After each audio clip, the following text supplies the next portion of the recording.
Don't drive, your wife cut the brakes. The desperate scream of a 9-year-old girl echoed through the private parking lot of Khalil al-Hassan's mansion.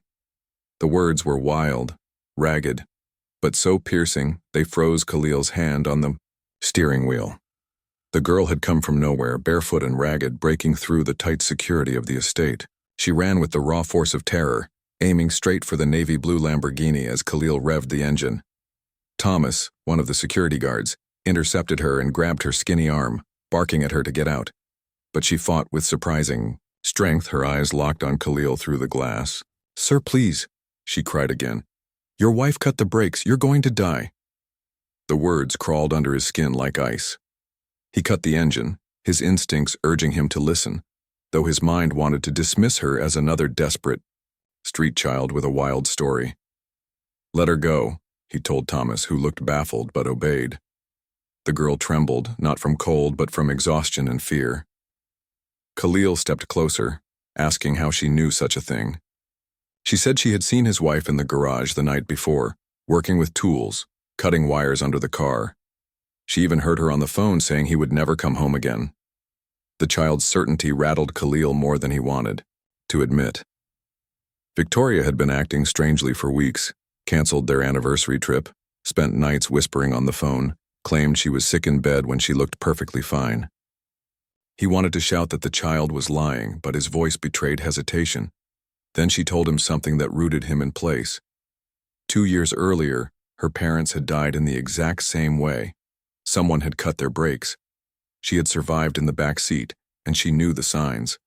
Her name was Amamira Johnson. She sometimes slept behind the wall of Khalil's property for safety. He truly looked at her then, tangled curls, too big clothes on a frail body, bruised bare feet. But her eyes, those eyes had seen more than any child should ever see. Khalil ordered Thomas to check the Lamborghini despite his protests. Moments later, the guard shouted from the garage. The brake cables had indeed been cut. Khalil nearly collapsed as the truth hit him. He would have been dead within minutes had he driven downtown as planned. Amamira clutched a small teddy bear from her pocket, dirty and missing an eye, and said she had promised never to let what happened to her parents happen to anyone else. That moment shattered Khalil. His life had just been saved by a child society treated as invisible. Meanwhile, the woman who shared his bed had planned his death. 2 hours later, he sat in a quiet cafe with Amira, watching her devour a sandwich like someone who hadn't eaten properly in days. He called his lawyer, Dr. Benjamin Carter, a trusted friend. While waiting, he asked Amira to tell him everything again. She explained she slept near his wall and had woken to the sound of metal clanging. She saw a blonde woman working nervously under his car, talking on the phone, saying that in the morning when he left, it would look like an accident. The girl trembled as she described it. When Carter arrived, he listened gravely, but warned that a child's testimony alone would not stand in court. They needed hard proof. They decided to investigate carefully. Meanwhile, Khalil realized Amira needed protection. If Victoria knew she had been seen, the child was in danger. He arranged for Carter to find her a safe hotel. Still, his mind reeled at the truth. He did not know the woman he had married 5 years ago. When Khalil returned home with Carter and Amira, Victoria glided down the stairs in her silk robe, elegant and composed for a woman who claimed to be ill. She greeted him sweetly, then froze for a flicker of a second when she noticed the child. It was subtle, but Khalil saw panic flash in her eyes. She forced a smile and asked why a filthy child was in their house. He told her plainly, the girl, had saved his life. When he revealed that someone had cut the brakes, Victoria put on a performance of shock and dismay. But Amira trembled behind Khalil, clinging to him, and he lied that they did not yet know who was responsible. When Victoria excused herself, Carter whispered that every gesture and expression screamed guilt. Then he revealed something even worse. Victoria had secretly taken out a $10 million life insurance policy on Khalil just 3 months ago. The signature was forged but skillfully done. Khalil's stomach turned. Before he could process it, Amira tugged at his sleeve, whispering that Victoria was descending the stairs again, this time holding something. They turned to see her clutching a kitchen knife. Khalil asked what she was doing, keeping his tone steady though his heart pounded. Victoria's mask cracked as she descended, her voice shrill with rage. She admitted she had endured 5 years of pretending, 5 years of smiling at people she despised, waiting for the perfect chance. Now, she said, everything had been ruined by that filthy little brat. Carter discreetly dialed the police as Khalil tried to calm her. He asked why she wanted to kill him instead of simply leaving. She sneered that divorce would only give her a few million, while widowhood promised 10 million and a new life with the man she truly loved. Amira, trembling but brave, whispered something that turned the air solid. She told Khalil that Victoria was the same woman who had killed her parents. She remembered her face at their funeral, pretending to be a reporter. Khalil demanded to know if it was true. Victoria denied it, but Carter recorded everything. Amira stood firm. Her father had discovered that Victoria, Christine Palmer as she later learned, was stealing parts from the warehouse where he worked. To silence him, she cut their brakes too.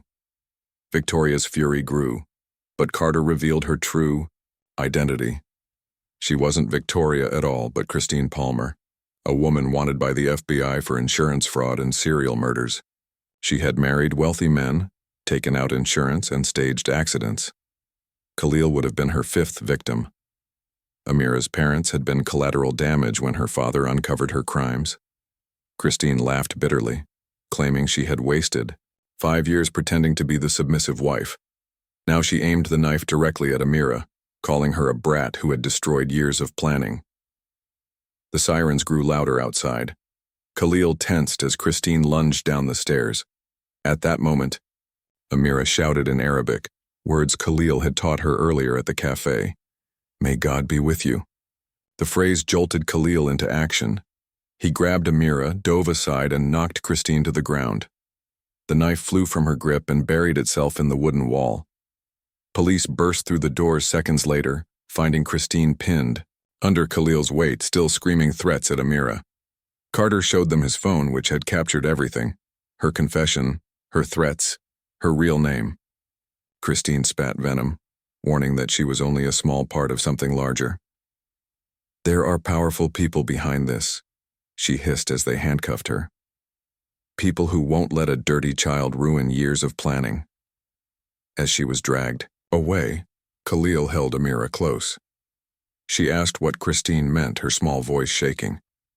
Carter explained grimly that Christine had been part of an international insurance scheme worth millions. Now that she was exposed, they would likely come after the one witness who could destroy them. Khalil understood instantly. Amira's life was in danger again. That was the moment he made his decision. He knelt before the girl and told her she had saved him twice, and now it was his turn to save her. When he asked if she wanted a family, again her eyes filled with tears. She whispered that she did if he wanted her. He embraced her tightly, telling her she was already his daughter. She promised she would be good, would study hard, would never steal food again. Khalil told her she was perfect just as she was, the bravest child he could ever hope for. 6 months later, the Manhattan federal courtroom was packed. Christine Palmer, shackled in an orange prison uniform, sat stone-faced beside her lawyers. Khalil, Amira, and Carter were at the prosecution table. Amira looked radiant in a blue dress, her hair braided with golden bows. Khalil asked if she was afraid. She shook her head.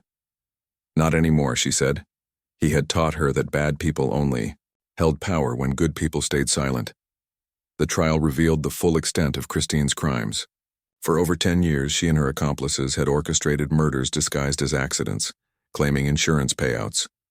15 wealthy men in 5 countries had died. 12 people were arrested, including her lover, a corrupt insurance consultant. When the judge pronounced Christine guilty of murder, attempted murder, fraud, and conspiracy, sentencing her to life without parole, the gavel echoed like thunder. She finally looked at Amira, expecting fear, but the child only showed pity. She whispered to Khalil that she felt sorry for Christine, who would never know the love of a real family. After the verdict, the adoption was finalized. Amira Johnson became Amira Al-Hassan. Her life transformed almost overnight. She had her own room, painted the way she wanted, with shelves full of books and toys. She attended one of New York's best schools and discovered a gift for mathematics. More importantly, she finally had safety, love, and belonging. The money recovered from Christine's accounts was returned to victims' families. Khalil used part of the unclaimed funds to start a foundation in Amira's name, Amira's Hope Foundation, to rescue other children from the streets. Amira took pride in it, proudly telling anyone who asked that they had already helped dozens of children. Khalil, once a lonely man whose life had revolved around business, discovered his true wealth was not money, but the chance to give a child a future. One evening, as he tucked her into bed, Amira confessed a secret. She hadn't been sleeping behind his wall by accident.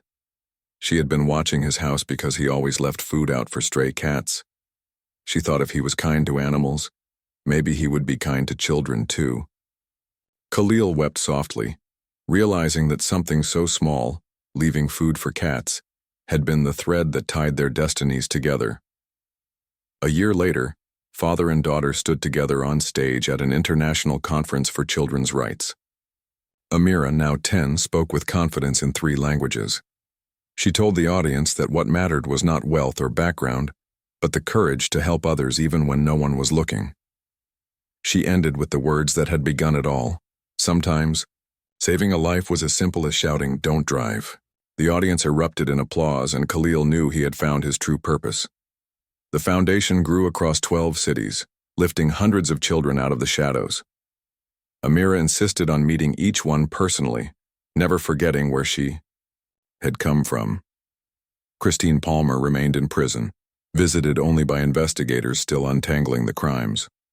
But for Khalil and Amira, life had blossomed from tragedy into hope. Sometimes the most unlikely people carry the greatest lessons. A barefoot child who had once slept against a cold mansion wall had taught a billionaire that true wealth was love, courage, and family. And that day, as Khalil held his daughter's hand and listened to her voice rise strong and clear, he knew without doubt that she had saved him far more than he had ever saved her.